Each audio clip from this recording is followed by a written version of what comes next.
Are you ready to expose ourselves? I was really happy because we got to miss out on finals week. My poop schedule changed. Mr. Abe, if you're watching this right now, I am so sorry. Hey, it's Jan. It's Angelina. And today's podcast is going to be about how things have been since March 2020, since it's been a year since last spring break had been extended because of COVID.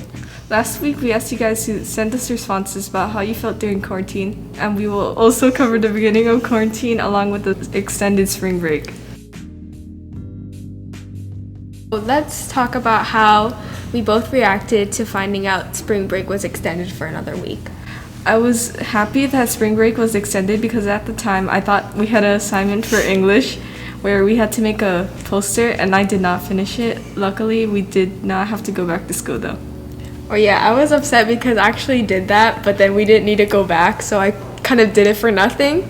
But I was happy that spring break was extended because we had a whole extra week for break and nothing like that had ever happened before. But I was also confused about how things would go after that. Other people originally were happy, but some were scared not being able to go back to school to see their classmates. An anonymous person responded to this question with, "At first I felt very sad since I didn't get to experience my freshman year like how others experienced it, but I'm glad I got to go through the fun events before the pandemic started." And I think this is really relatable because I think just everyone missed out on everything, and though it was only just like 2 more months of school, we never got to finish it and just end things like things normally would. Yeah, I agree. I was sort of sad we weren't able to experience our freshman year to the fullest extent. Were you concerned with the news of COVID and the pandemic? I'd say I was concerned because nothing like this had ever happened before. I mean, everything was kind of new and nothing was really explained in the beginning, and it wasn't really clear what like the government and how everything would work afterwards or how long it would go for. Me too. I was mainly just concerned about our health and safety because it was the first time we were experiencing something like this. A student named Rosa responded to this question saying, "Yes, of course I was concerned, but things will never go back to normal, especially for people who have lost someone." And I think this is important to think about because although some of us may feel like unaffected throughout this whole situation, other people have had like situations where they've lost family members to this pandemic. So I think we need to remember to help end this as soon as possible and continue staying safe. Moving on from that, how do you feel about school being canceled for the rest of the year? I was actually like really surprised that that even happened. I was really happy because we got to miss out on finals week and that was just easy ending the year like that. But I was sad that we wouldn't be able to see our friends in a while. How did you feel? I don't really know. I was happy that we didn't have to worry about schoolwork, but at the same time, I missed interacting with my friends. Especially near the end of the year, I felt more comfortable with my peers and my classes. I remember being so excited for fourth quarter because my teachers told me that we were able to choose our own seats and I really wanted to sit next to my friends. Other people responded to this question saying that they were both happy and sad when they found out, so I'm guessing that's just a reaction that we all had. That's it for this segment. The next segment will have Samantha and Grace covering what people did during quarantine. Bye-bye! Hi, it's Samantha. And it's Grace. And in this segment, We will be talking about quarantine. woohoo! The first question we asked you guys was, what did you do during quarantine, whether it was something memorable or picking up a new hobby? From the answer we gathered, we found out that a lot of people got into baking and playing pianos. Baking did not end well for me, so I tried to bake cookies, but I left it for too long. And then when it came out, it was like really, really burnt. Insert a picture right here. And then my condo unit was like literally full of black smoke. And then now my mom's like really, like she won't trust me to use the oven ever again. I tried to bake cookies using bananas, and I think I put in like too much. And I think it was too liquidy, and it turned out like banana bread, but it still tastes pretty good, so That's good. So also, Grace and I played the same instrument, the alto sax, Yeah. but not once did I practice that over quarantine. So Mr. Abe, if you're watching this right now, I am so sorry. I try to practice like once a week because it was just sitting in my room and I had so much time. So I just decided to practice. Logan said she picked up so many hobbies such as drawing, painting, driving, and surfing. And I wish I spent my quarantine as productive as her, but yeah. Logan, that is very exciting. I'm actually getting my permit in like a few days when this video airs. So I'm driving everyone. Oops, just kidding. We might get like arrested. Okay, moving on. Yeah, moving on to our next question. We asked you guys, how did you feel and did your feelings about pandemic change as things got progress? So most of our anonymous responses said that they were first okay with it until the days got very annoying and repetitive. To be honest, I was also okay with it at first. Like I was like doing everything fun. Like I was on FaceTime with friends like every night. We were playing like those games like you shoot someone and our sleep schedule was like literally messed up, and I was finally getting to rest like during the day. I couldn't do that with like school. I was going insane. I think it was a few days before we had our lockdown. I had my birthday party at my apartment, and that's when I lost all my friends. And I wasn't able to see them for a few months, which was kind of sad, but we tried to do something together. Like what Samantha said, my sleeping schedule got really messed up as well. From this, we asked you guys, how are you affected during this time, mentally, physically, and emotionally? And Aiden said he was very bored and he met people that helped him, which I'm glad that he did, because through this pandemic, it was kind of hard to like stay connected with people. And although you can still like FaceTime and text during the quarantine, I try to stay connected with people by texting, because personally I'm not like a FaceTiming person and it just feels awkward. For me, I love to FaceTime friends because I barely open my text messages unless it's from like people I actually talk to like every day. Anyway, Jewel Who from Instagram said that she was affected in all parts and that she needed to touch some grass. Me too. After some time, it became more and more difficult. Like I was like coping in a very unhealthy way. Like I didn't do anything all day, but I still slept around like 3 a.m. I was literally doing nothing. But over quarantine, I was also planning to like, get fit, lose weight, eat healthy. That never happened. I was like, oh, maybe next time. But I hope there's no more COVID next time because that was very tiring. And let's now hand it over to Edward and Eileen. Bye. Hey guys, it's Edward. And it's Eileen. Our segment is about distance learning. So, distance learning, when COVID hit us, we didn't have really like any classes. It was all enrichment activities. And then summer came, we were free from school, even though it felt like we were free since like March. Yeah. And then in August, that's when we started our distance learning. So we did not come back from Q1 to Q2, or majority of us didn't come back. And I think only like most of us came back in Q3. So we asked a couple of questions from you guys and we'll be talking about them. So first up, we have, how did you feel about starting distance learning? I know some people think like it was boring or like they hated it. And one interesting response we got was they felt scared and that they wouldn't be learning as much.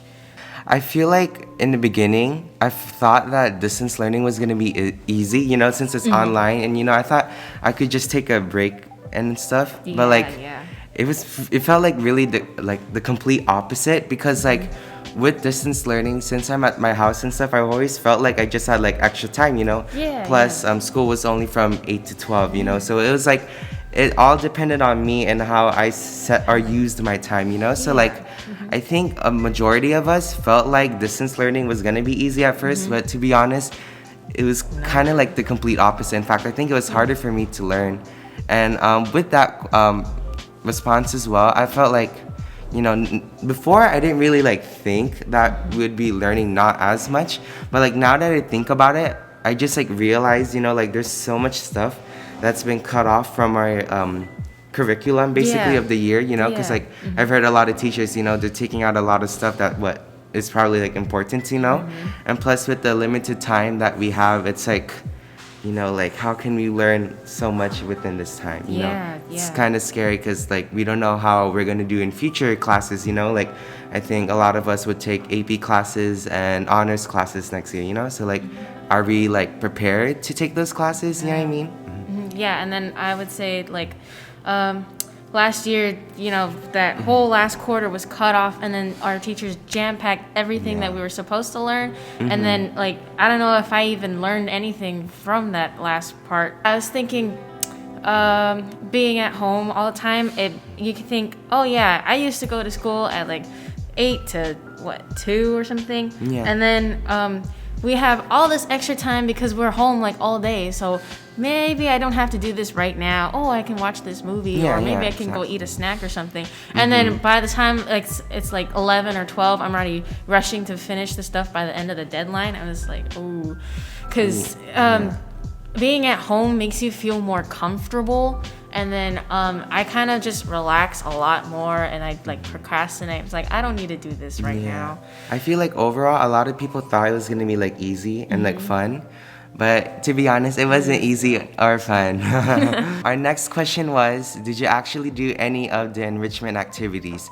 So 30% of you guys said yes, and 70% of you guys said no. So actually I feel like I would be a part of the 30% of the people who, oh wait, no, not 30%, I'm sorry, I was actually 70% of the people who did not do any of the enrichment activities. I think the only enrichment activities I did was probably for Japanese, but that was only because if you were not, or if you didn't take the enrichment activities and stuff, you would have to do the test in the beginning of the year, you know, in order to like move on to Japanese too.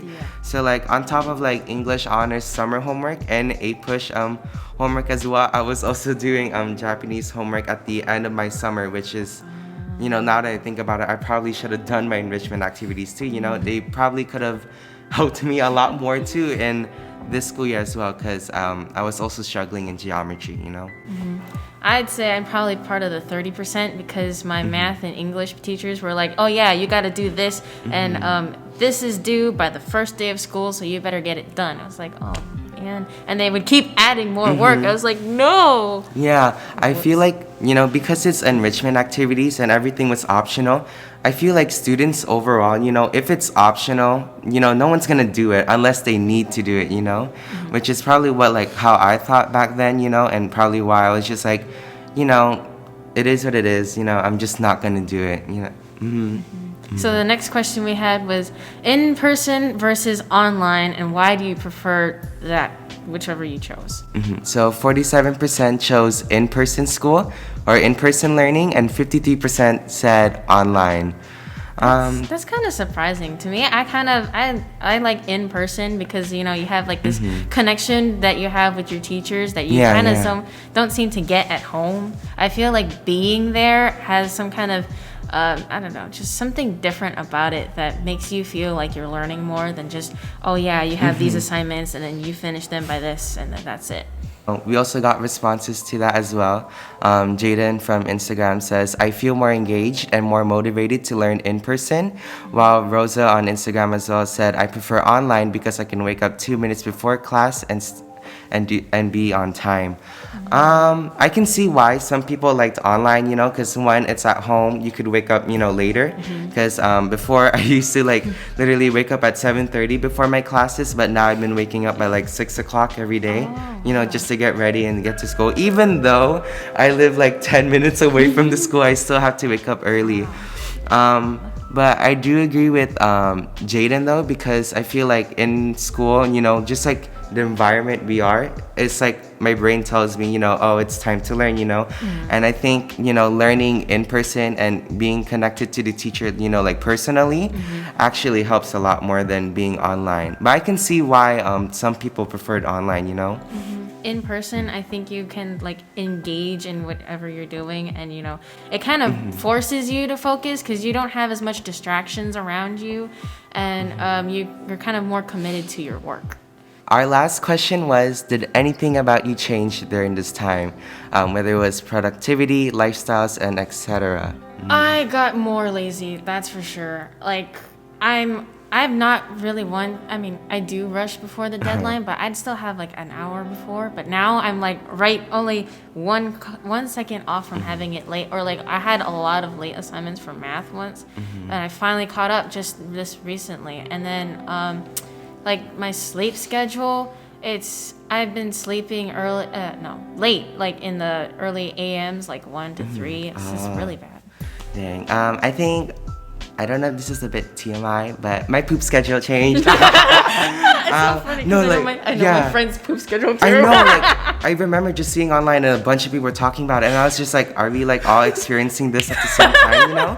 Yeah. Okay, like, because like, my schedule, it's just like, you know, like during class I would just have to go badly, you know. I even like left my physics partner to do the lab work by herself for like 10 minutes because I had to go badly. Sorry, but back to the main topic. Though I think with distance learning, I felt like with productivity and lifestyle, I think that's when like it went lower, you know what I mean? Because like I didn't feel like motivated to do any schoolwork, you know, and I never like left the house all the time, you know, because like before, you know, with our regular school year, I would have, you know, we would have school from 8 to 2, and then we would have practice from like 3 to 6, 3 to 5, you know, and I wouldn't come home until like 7 to 8, you know, and I just like, it's just so weird how like I used to be able to do all those types of stuff and like be like on or have my work, you know, fixed as well, but like I can't even do this now at home, even though I have like 1 to 10 to do all my schoolwork, you know. I thought at least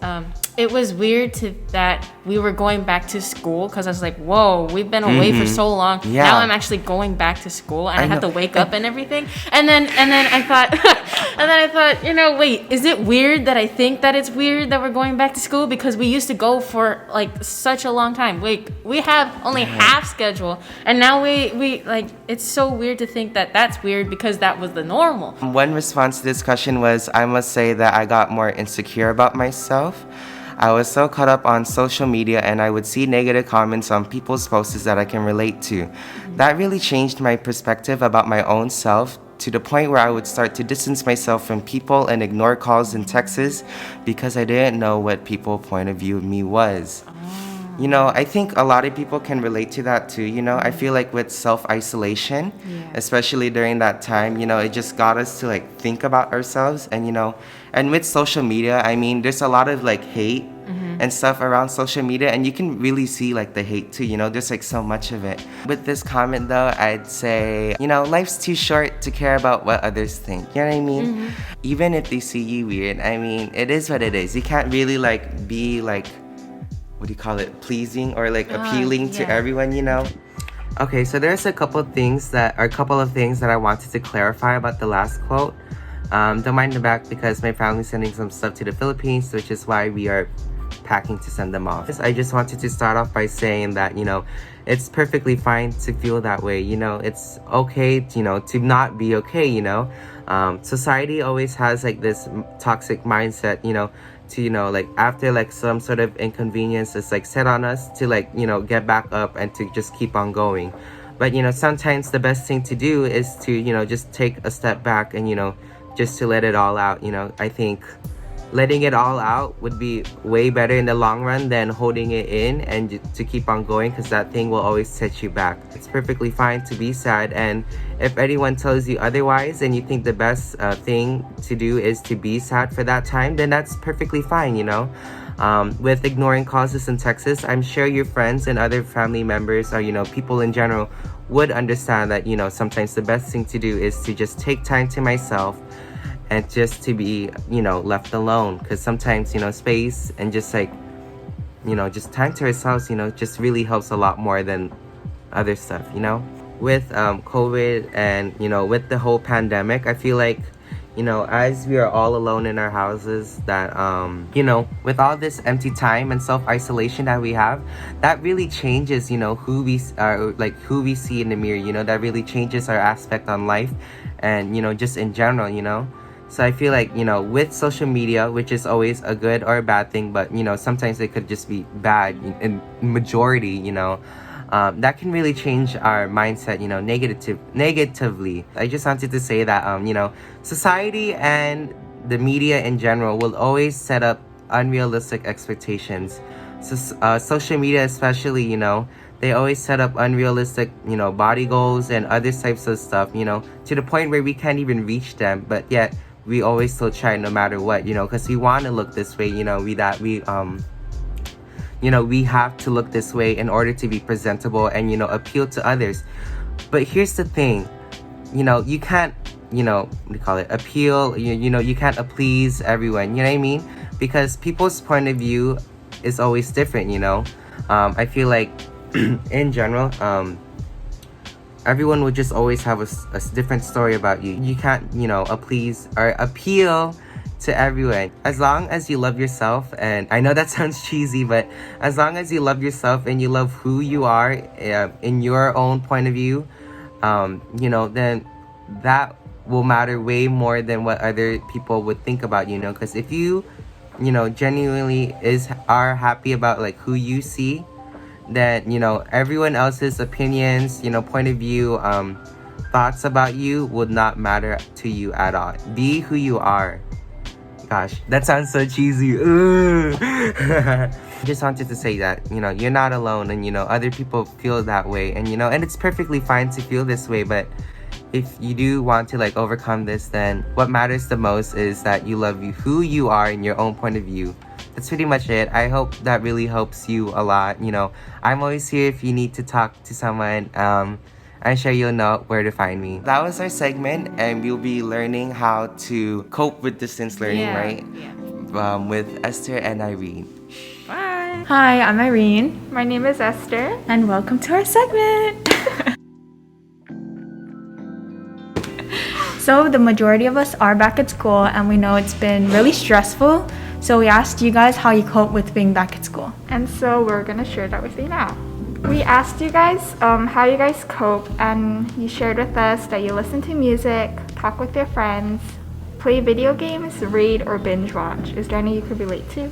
Yeah, I think after coming back to school, I've been listening almost every day to music.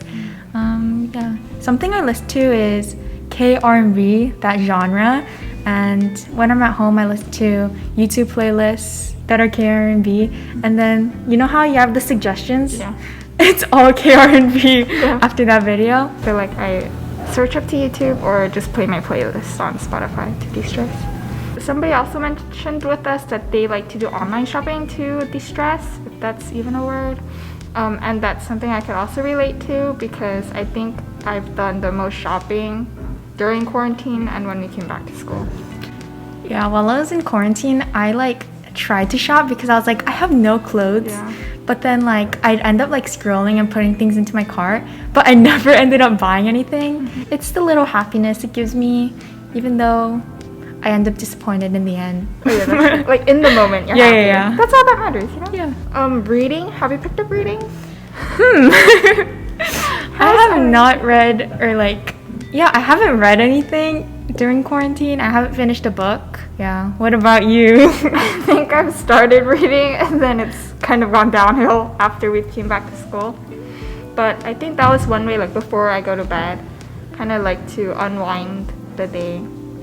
I know some people like reading to go away from reality, I guess, yeah. to cope. Yeah. Yeah, sometimes I stay up till 1 to 2 to finish the book. Dang! Yeah. I have never. Some people said binge watching. I can relate to that.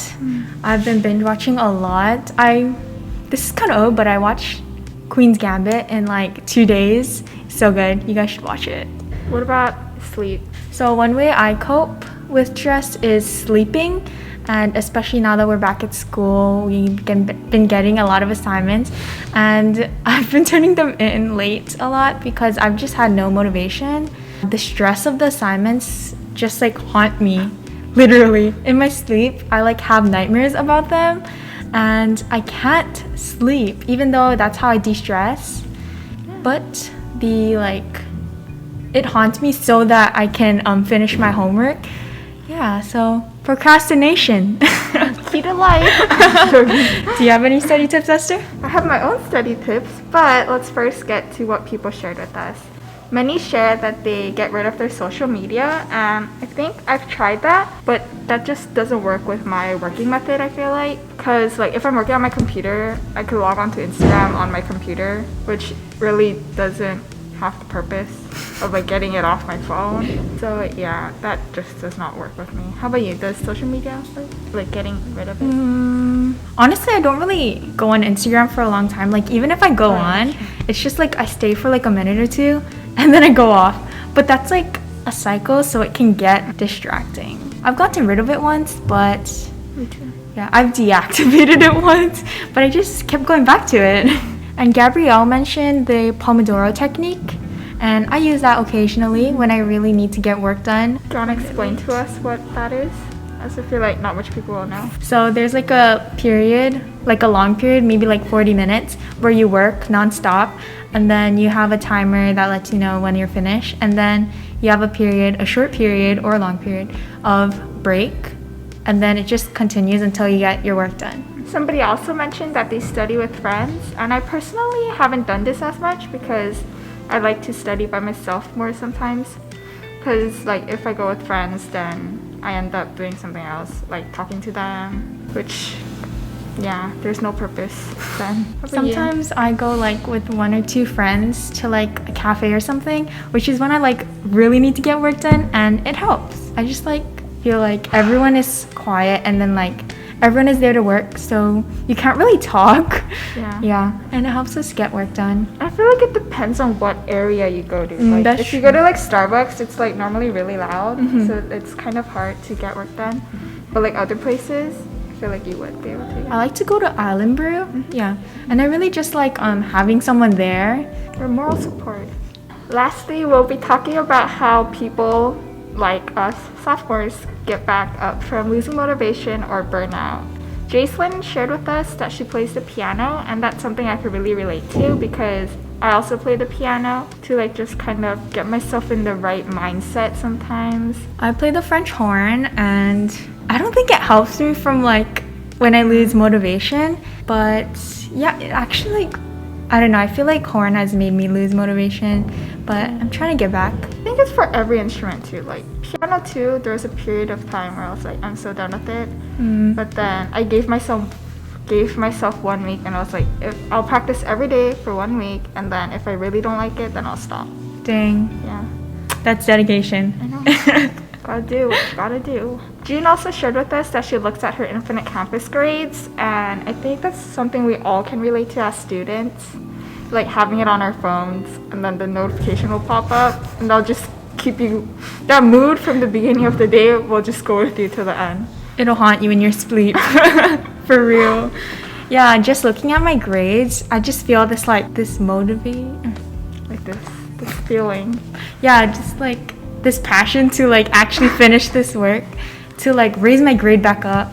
Sometimes I watch like study with me videos while I'm like doing my homework or something, and that has the Pomodoro timer like with it, so it helps me like finish my work, and it has music, which is like a happy thing while I'm doing my homework. It's like, oh, like this is a cool vibe, I guess. And like in the sense of getting back up from losing motivation, I feel like those productive videos will like somewhat help you like kind of, this isn't like a good thing, but like compare yourself to others, because you know like not everything is on the internet is perfect, but that just gives you the urgency to be like, hey, like let's pull myself together and like start up again. Yeah, like, oh, I want to like live like this or something. Yeah. Not good, but not bad, I feel like. Live your own lives. Yeah. So something that I do is a self-reward system. So then that just helps me when I have something really urgent to do, like that's due. And it's like I have to like finish this assignment, and then I get this reward, which is like sometimes it's eating dinner, and it just gives me something to look forward to, so that like I actually finish. Yeah. And lastly, Jaden shares with us a good point, and that it's that colleges will look at your GPAs. And that's not all that matters, but in a way it does matter, I feel like, to have that GPA. I feel like that's a big like problem or like an issue for us. We're like always constantly worrying about our grades for college. Yeah. But it doesn't really matter for college. I feel like it's for your own benefit in the future or like your mood. For me, my grades make up like my mood. If I see it go down and I'm like, oh, what could I do better? Or, you know? But when I get when I get a good grade, then I'm really happy, for the rest of the day. Yeah. It helps you get motivated, and it brings you down. Grades are toxic. And that's it for our segment. Thank you for watching and tuning in to episode 2 of our PP Phoenix podcast. Please don't forget to submit your short design submissions by March 22nd. Please work on it during spring break so that we could vote as a class when we get back. Don't forget to like and subscribe.